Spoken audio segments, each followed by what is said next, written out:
Hello नमस्कार सभी को शुभ संध्या। तो मैं शुभांगी स्वागत करती हूँ मेरे YouTube चैनल लीगल प्लेटून पर। जैसे कि आप सबको दिख रहा होगा आज का सेशन क्या होने वाला है। आज का सेशन होने वाला है difference between constitutional rights, fundamental rights and legal rights. तो इससे पहले कि हम इन सब के बीच के डिफरेंस को जाने, पहले हमें ये पता होना बहुत जरूरी है कि राइट्स एक्चुअली में होते क्या है। तो राइट क्या है? A right is any action of a person which law permits। इसका मतलब यह है कि सोच लो मैं एक पर्सन हूँ, मैं एक इंडिविजुअल हूँ, मुझे लॉ ने परमिशन दिया है क्या क्या एक्टिविटीज मुझे करने हैं। जैसे कि कॉन्स्टिट्यूशन में सभी को पता है कि आर्टिकल 21 में दिया हुआ है कि मुझे जीने का अधिकार है, तो ये हो गया एक राइट। उसके बाद कहता है कि ए पावर और privilege held by the general public as a result of constitution, statutes, regulation, judicial precedents, bylaws, etc। एक एक एग्जाम्पल लेकर हम इसको समझेंगे। जैसे कि हो गया कॉन्स्टिट्यूशन। कॉन्स्टिट्यूशन में आर्टिकल 21 में सभी को पता है जीने का अधिकार मिला हुआ है। तो अगर हम स्टैट्यूट की बात करें तो कोड ऑफ क्रिमिनल प्रोसीजर में भी राइट्स दिए गए हैं जो कि फॉलो करना बहुत जरूरी है। फॉर एग्जाम्पल ले लेते हैं, मैं एक औरत हूँ, तो औरत होने के नाते ये मुझे अधिकार मिला हुआ है सीआरपीसी के अंदर, जो कि ये कहता है कि सनसेट के बाद और सनराइज से पहले मुझे आप अरेस्ट नहीं कर सकते। और अगर कंपल्सरी अरेस्ट करना है, मतलब इमरजेंसी केस है, तो यहाँ पर आपको जुडिशियल मैजिस्ट्रेट से परमिशन लेना होगा एप्लीकेशन देकर कि ये औरत को अरेस्ट करना बहुत जरूरी है। तो अगर हम बात करें जुडिशियल प्रेसिडेंट्स की, तो यहाँ पर क्या होता है कि सुप्रीम कोर्ट के द्वारा कॉन्स्टिट्यूशन में दिए गए राइट्स हो गए या फिर कोई भी स्टैट्यूट्स में दिए गए राइट्स हो गए, उनको इंटरप्रेट करने के बाद कुछ ऐसे राइट्स डिराइव किए जाते हैं वहां से। जैसे कि फॉर एग्जांपल हो गया आर्टिकल 21 से डिराइव किया गया है 2018 में justice case Puttaswamy versus Union of India case में राइट टू प्राइवेसी। तो यहाँ पर हो गया ये राइट टू प्राइवेसी जो है वो एक एक्सटेंडेड राइट है, आर्टिकल 21 से लिया गया है, जो कि है हमारा जुडिशियल प्रेसिडेंट्स। तो अब समझते हैं कि कॉन्स्टिट्यूशनल राइट्स क्या है। इंडियन कॉन्स्टिट्यूशन में जितने भी राइट्स मेंशन किए गए हैं उन सभी को हम कॉन्स्टिट्यूशनल राइट्स कहते हैं। तो यहाँ पर एक बेसिक डिफरेंस समझना चाहिए कॉन्स्टिट्यूशनल राइट्स और फंडामेंटल राइट्स में। तो चलिए समझते हैं। ये हो गया आपका पूरा का पूरा इंडियन कॉन्स्टिट्यूशन। यहाँ पर जितने भी राइट्स मेंशन किए गए हैं वो सारे आपके हो जाएंगे कॉन्स्टिट्यूशनल राइट्स। लेकिन यहाँ पर एक छोटा सा पार्ट ये हो गया आपका फंडामेंटल राइट्स। तो यहाँ पर क्या होता है कि इंडियन कॉन्स्टिट्यूशन में जितने भी राइट्स हैं इंक्लूडिंग द फंडामेंटल राइट्स, सभी को हम कॉन्स्टिट्यूशनल राइट्स कह सकते हैं। लेकिन ऑल कॉन्स्टिट्यूशनल राइट्स को हम फंडामेंटल राइट्स नहीं कह सकते। बेसिक चीज समझ में आ गया कि all constitutional rights are not fundamental rights but all fundamental rights are constitutional rights. आ गया समझ? चलिए अब समझ लेते हैं कॉन्स्टिट्यूशनल राइट्स के बारे में थोड़ा सा डिटेल्स।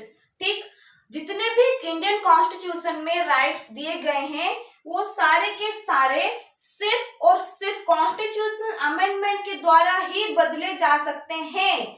लेकिन अगर पार्लियामेंट में कोई भी ऐसा स्टैट्यूट या फिर कोई भी ऐसा लॉ पास किया जाता है जो कि इंडियन कॉन्स्टिट्यूशन में दिए गए राइट्स को वायलेट करते हैं, तो वो तुरंत ही नल एंड वॉइड होंगे, मतलब कि उनको पास नहीं किया जा सकता। उसके बाद क्या होता है कि एक बात आपको यहाँ समझना होगा कि जितने भी कॉन्स्टिट्यूशनल राइट्स हैं वो सभी पर्सन को अवेलेबल नहीं है। जैसे कि फॉर एग्जांपल आर्टिकल 21 हो गया राइट टू लाइफ, तो ये हर एज ग्रुप, हर कास्ट, हर रिलीजन, हर एक पर्सन के लिए अवेलेबल है। जैसे कि माँ के गर्भ में पल रहे बच्चे के लिए भी अवेलेबल है। लेकिन आर्टिकल 326 में जो दिया गया है यूनिवर्सल एडल्ट फ्रेंचाइज, मतलब राइट टू वोट, ये सिर्फ और सिर्फ जो लोग 18 एबव है उन्हीं के लिए अवेलेबल है। तो ये बेसिक डिफरेंस आपको समझना बहुत जरूरी है। यहाँ एक और बात समझ लेते हैं कि कॉन्स्टिट्यूशनल राइट्स, एक पर्सन के पास कॉन्स्टिट्यूशनल राइट्स से right to property under article 300A। तो यहाँ अगर कोई भी ऐसे इंडियन कॉन्स्टिट्यूशन में दिए गए राइट्स वायलेट होते हैं कोई भी पर्सन के, तो आप क्या कर सकते हैं, आर्टिकल 226 के अंदर हाईकोर्ट के पास रीट फाइल कर सकते हैं। लेकिन कभी कभी क्या होता है कि कुछ सिचुएशंस आता है, जैसे कि फॉर एग्जांपल इमरजेंसी पीरियड आ जाता है, तो वहां पर सिटीजन्स जो हैं अपने कुछ राइट्स क्लेम नहीं कर सकते। फॉर एग्जांपल अगर प्रेसिडेंट के द्वारा प्रोक्लामेशन इशू करने के बाद आर्टिकल 19 में freedom of speech and expression को रद्द किया गया है, तो वहां पर citizens freedom of speech and expression को क्लेम नहीं कर सकते। उसके बाद आता है आपका फंडामेंटल राइट्स। तो ये तो हो गया आपका कॉन्स्टिट्यूशनल राइट्स खत्म। फंडामेंटल राइट्स चलिए समझते हैं क्या होता है। तो fundamental rights part 3 of Indian constitution, जो कि आता है आर्टिकल 12 से लेकर आर्टिकल 35 तक, यहाँ पर हो गया आपका फंडामेंटल राइट्स। तो यहाँ पर क्या होता है, आर्टिकल 12 टू आर्टिकल 35 तक ही फंडामेंटल राइट्स सीमित नहीं होते हैं, क्योंकि यहाँ पर क्या होता है कि सुप्रीम कोर्ट के द्वारा इन फंडामेंटल राइट्स को इंटरप्रेट करने के बाद यहाँ से बहुत सारे अलग अलग राइट्स पे डिराइव होते हैं। फॉर एग्जांपल हो गया राइट टू लाइवलीहुड, जो कि Olga Tellis versus Bombay municipal corporation case के द्वारा डिराइव किया गया था सुप्रीम कोर्ट के द्वारा। तो यहाँ पर क्या होता है कि आपके पास राइट है कि आप काम करके, कुछ भी काम करके अपना गुजारा कर सके, अपने आप को मेंटेन कर सके। इसका मतलब ये नहीं कि आप चोरी करो और बोलो कि मैं तो अपना गुजारा कर रहा हूँ इधर, नहीं, ऐसा नहीं है। राइट्स के डेफिनेशन में क्या क्या कहा गया था कि जो एक्शन करने के लिए लॉ आपको परमिशन देता है, ऐसे काम करके आप गुजारा करो जो कि आपको परमिशन मिला हुआ है, जो कि लीगल काम है। ठीक है, फंडामेंटल राइट्स में ना आपको बहुत सुविधा मिली हुई है। तो यहाँ पर क्या होता है कि जो भी सिटीजन्स को फंडामेंटल राइट्स दिए गए हैं, अगर इनमें से कोई भी वायलेट होता है तो आप सीधा जाओ सुप्रीम कोर्ट रीट फाइल करने। किसके अंदर, आर्टिकल 32 के अंदर।